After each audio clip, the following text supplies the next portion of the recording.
Leading the Nightline tonight, His Majesty the King Sultan Ibrahim's aspirations on national unity closely resonates with the people of Sarawak. Sarawak Premier Dato' Padi Tan Sri Abang Johari Junabing says that Sarawak has long been recognised as a model of harmony, celebrating diversity and fostering mutual respect among people of different races and religion. Abang Johari's text speech was delivered by Minister in Premier's Department, Dato' Sri John Sikitayai, during a state-level royal Thanksgiving ceremony. Di Sarawak, kita bukan saja sekadar hidup dalam suasana toleransi, tetapi benar-benar hidup sebagai sebuah keluarga besar. Rumah ibadat dibina bersebelahan, perayaan dirayakan bersama, dan semangat saling menghormati terus menjadi asas kehidupan rakyat kita.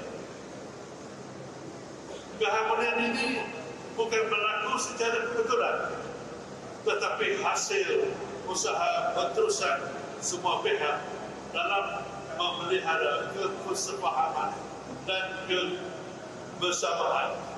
He adds that such events also symbolizes Sarawak's true strength as a model of unity for the nation, a society that lives in peace and unity despite differences in background, culture and beliefs.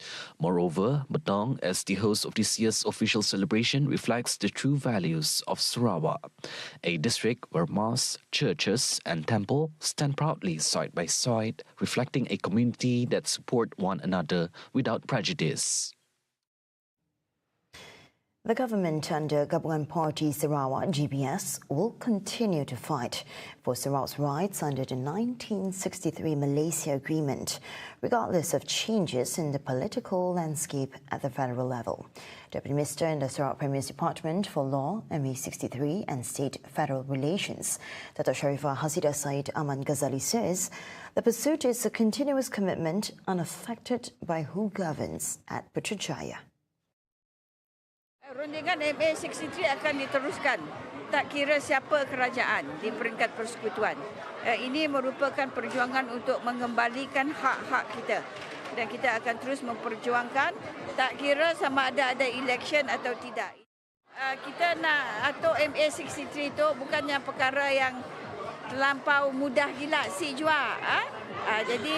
Tapi kita akan terus memastikan apa yang kita tuntut dapat dikembalikan. Akan mengambil masa, tetapi selagi kerajaan GPS ada, kita akan terus perjuangkan. She adds that the Sarawak government remains committed in ensuring that the MA63 rights are realized in phases to further strengthen the region's position in the federal structure. Meanwhile, she also hopes that the process of adding 17 new seats in the Sarawak Legislative Assembly can be resolved in the near future to ensure a more balanced representation in line with the state's population growth and rapid development. SATO's Kampung Nombor tonight has taken yet another step forward with the installation of a new smart street lighting. And for more on this development, we are now with Atika Norman at the location. All right, thank you, Cheryl. Assalamualaikum and good evening to everyone who is currently tuning in into TVS Nightline. I am currently at the SATOC Sports Complex, where we had just finished officiating the SATOC's Kampung Nombor Smart Street Lighting with our guest of honor tonight, the Deputy Minister of Utility, Sarawak Energy Berhad and Petros, Dato' Ibrahim Baki, as well as we also have the Kuching North City Commission's Director, Ramzi Abdillah. Now, just a little bit of sharing session. Dato' Ibrahim, who is also SATOC's Assemblyman, just now had a press conference where he stressed that the implementation of the smart street lighting system will also enhance security, safety, and most importantly, the comfort of the villagers here at Kampung Nombor. And other than that, it seems as well to ease monitoring services for the DBKU due to its remote function. Now, a little bit of backstory to you, Cheryl, and also to those who are watching. Now, the first phase of the smart LED street lighting actually started back in 2020 with 210 units equipped at major roads here in Kampung Nombor. So following its success, the second phase actually started out in 2024 with now an additional of 369 units. So with tonight's officiating ceremony concluded, it once again reflects the state government's commitment through DBKU in strengthening smart city infrastructure as well as the state's sustainability agenda. And I believe that is all that I can share currently as of this moment. For more updates, stay tuned to our website at tvssarawak.my as well as our application at TVS Inspire. I'm Nurul Atika Norman with the videographer Muhammad Rafiq for TVS. And back to you, Cheryl. All right, thank you, Atika, for that update. And now on to some states' crime development. A 33-year-old woman was killed after being struck by a vehicle along the Pan-Borneo Highway near Nia early this morning. The accident happened at about 6 a.m. near the JPJ Sekala office. Preliminary investigations found the victim was crossing the road when she was hit by a vehicle travelling from Miri towards Nia. Police said the vehicle involved has yet to be identified. Medical personnel from Batu Nia Health Clinic pronounced the victim dead at the scene at 8:04 a.m. The case is being investigated under Section 41(1) of the Road Transport Act 1987 for causing death by reckless or dangerous driving. Miri Police Chief ACP Muhammad Fahandi Abdullah also reminded motorists to stay alert and obey traffic laws, especially during the early morning hours, to help prevent accidents involving pedestrians.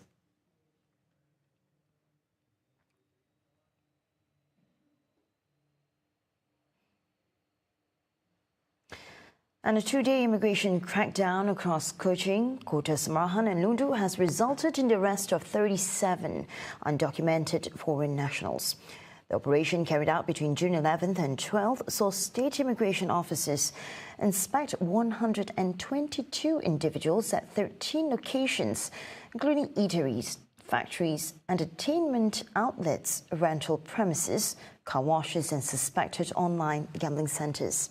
The raids were conducted under 5 enforcement operations: Ops Lera, Ops Bina, Ops Sapu, Ops Mahir and Ops Gagar. Targeted areas included Kota Sentosa, Bintawa, Bandar Baru Semarang, Tapanjaya, Banding, Kota Samarahan and Lundu.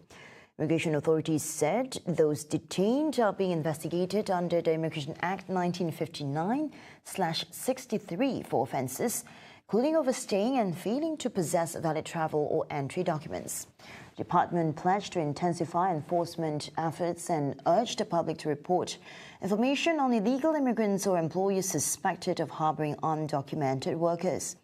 All detainees are being held pending further investigation and legal action.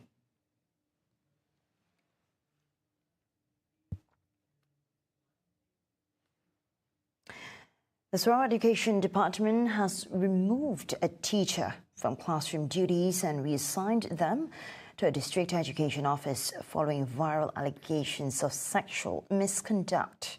The department says the move is a precautionary measure while police investigate the allegations.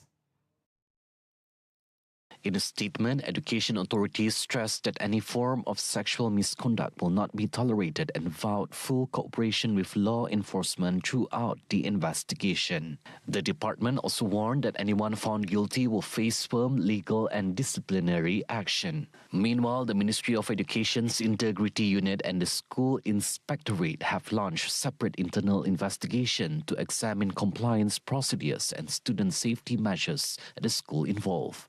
The teacher will remain barred from any direct contact with students pending the outcome of both the police investigation and internal inquiries. The case has sparked widespread public attention after allegations surfaced on social media.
Welcome back.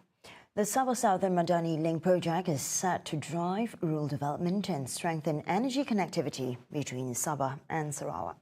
Prime Minister Datuk Seri Anwar Ibrahim says the strategic project is crucial to ensuring that the benefits of development reach rural and remote communities and not just major urban centres. Anwar said the project will improve access to essential infrastructure, provide more affordable energy and stimulate stronger economic growth across the region. Kita boleh tumpu dalam isu memacu pertumbuhan yang segar.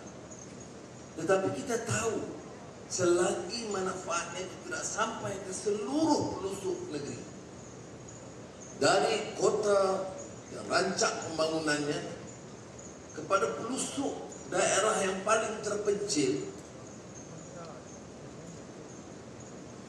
makna pembangunan itu tentunya tidak memberi kesan kepada rakyat di bawah. Kita harus guna kebijaksanaan, kerja dengan tekun. Kerana projek ini saya telah terangkan manfaatnya itu banyak. Kemudahan asas bagi rakyat, harga yang berpatutan dan menjana pertumbuhan yang lebih rancak. He also added that the project will also play a key role in strengthening Malaysia's energy security amid growing global geopolitical uncertainties. The Sabah Southern Madani Link involves the construction of a 330-kilometre, 275 kilovolt transmission line from Sipitang to Tawau. The project is expected to reinforce Sabah's electricity grid and improve energy distribution between the state's west and east coasts.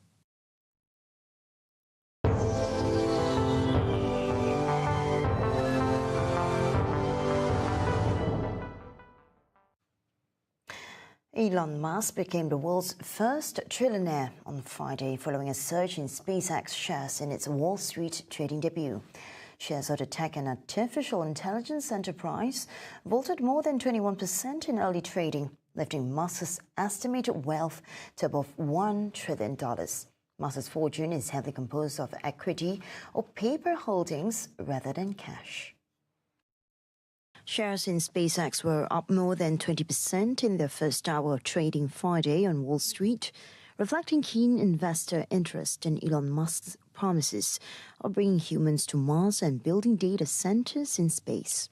The stock trading under the SPCX ticker was up 23% to $166 at 16:20 Greenwich Mean Time on the Nasdaq market in New York. The company priced more than 555 million shares at $135 each in the Thursday, filing with the U.S. markets regulator, valuing SpaceX at just under $1.8 trillion.